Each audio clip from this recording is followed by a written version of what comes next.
Well, good day, everyone. You're not used to seeing me with a mask, but and I'm the only one in this room. So why wear the mask? Well, here's why. Yesterday morning, I came to the office and I was aware that probably there would be 2 or 3 individuals in the church office when I got here. And knowing every time I go to the grocery store or the gas station, I always automatically put on my mask before going in because I know I'm going to be around people. Well, I was thinking yesterday, you know what? Why don't I think the same way when I go to church and I go indoors and I'm going to be around people? So all that to say is that we have decided that it would be good to encourage each one of us when we are indoors, in a closed-in space with each other, that we will wear a mask. And that is an act of love. Again, it's walking in the way of love, the way of Jesus, by wearing a mask because we love those that we are in community with. And so we want to protect them from any viral spread. My temperature's fine, I'm fine, but we never know if we're asymptomatic and who we've been around. So we are encouraging one another to mask up when we are in close proximity.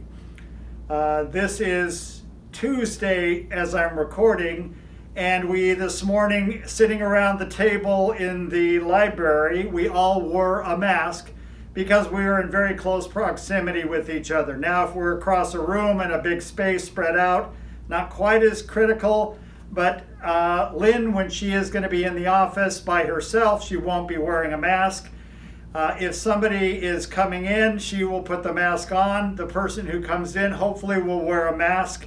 And while they're in close proximity, they will mask up until they go out in a spread out place, something like that. So that's my encouragement there.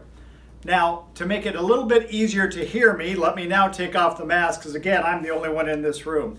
So that's the encouragement about masks, that in this way of love that we would mask up to protect those that we care about around us. The second thing I want to mention is that we are slowly moving towards live streaming as opposed to pre-recording sermons and liturgy and music. We'll be moving towards live streaming it, and we are hoping maybe by the middle of August we will be doing that. To accomplish that, on Wednesday of this week, we are going to pre-record service for Sunday. However, we will also live stream a portion of it in order to test it out, see how it's going, and see if that is working out. And if it seems like there's not too many kinks, then we may be able to, come the middle of August, do live streaming here, which means the people that are pre-recording will be here. We will have readers here reading. The service will flow like a normal service. It will be at 10 o'clock on Sunday morning. And so we're hoping that might happen come the middle of August. We don't know yet for sure. That doesn't mean we are going to be inviting people to come here to be here for this service. Again, we need to keep the limited number, and so we are still working out all the logistics on that. We are still pre-recording and editing it all together, but hopefully soon that will change. Now, having mentioned recording for this coming Sunday being the 4th Sunday of the month, this will be Right One. Let me make a brief comment, and this is my last point here in this little chat. Right One versus Right Two. Most every one of us have a preference. Let me let the cat out of the bag. My ideal preference is Right Two, not Right One. I love music. I'm not a big fan on the King James English that we find in Right One. There's a little bit of the words of the liturgy that I'm not quite fully in line with from Right One. So my preference is Right Two.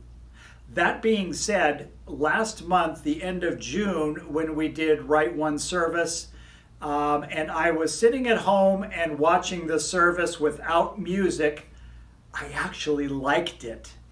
And so that I'm saying this to encourage you to, if you, this coming Sunday being Right One, if you are Right Two kind of folks, let me encourage you to embrace Right One once a month, to experience it and see how the Spirit of God will speak to you through a Right One service. Conversely, if Right One is your cat's meow, if you were nursed as a child on Right One, and that is your desire for service that speaks to your soul, let me encourage you, when we don't have Right One and we have Right Two, to experience that and to see how the Spirit of God may speak to you through music and through something a little bit different. And it's a joy that we do have these different liturgies, and there is something we can all gain from that. Again, as I trust God's watching over you, keeping you safe, and let us know. Call the church. Lynn is here from 9 to 1, or on Monday, a volunteer is here from 9 to 1 to answer that. Or if it's after that time, leave a message and we'll get back in touch with you. And we want to make sure we are meeting your needs and you're continuing to feel cared for and connected and a part of this community. Take care.